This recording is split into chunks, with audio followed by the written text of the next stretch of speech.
ধীরে ধীরে স্বাভাবিক হচ্ছে রাজধানী ঢাকার সাথে বিভিন্ন জেলার যান চলাচল।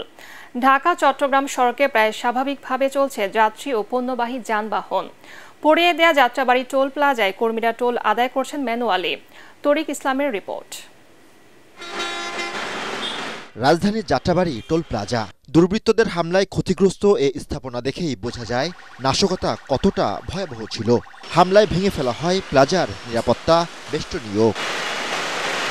এখন কম্পিউটার বা যন্ত্র ছাড়াই হাতে টোল আদায় করছে কর্মীরা, ফলে কিছুটা ধীর গতিতে চলছে গাড়ি পারাপার। অনেক সমস্যা হইতেছে, আমাদের সফটওয়্যারে কাজ করাটা অনেক ইজি, এখন কাজ করা আমাদের পক্ষে অনেক কষ্টদায়ক। আগে 2টা প্লাজা ছিল, আমাদের 2টা প্লাজাতে 10টা বুথ চলতো, এখন অলরেডি 5টা বুথ চলতেছে।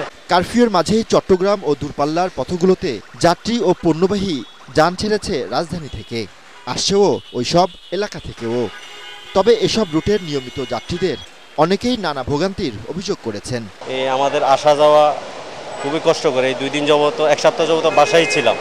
আমাদের প্রত্যাশা দেশ ভালো চলুক, সব জায়গায় শান্তি বিরাজ করুক, মানুষ চলাচল করুক, যাতে মানুষের দুর্ভোগ কমাইতে পারে না। কেন এইসব গন্ডগোল হলে তো সবারই অসুবিধা। সবারই প্রত্যাশা দ্রুত স্বাভাবিক হবে পরিস্থিতি, স্বাচ্ছন্দ্য হবে জনজীবন।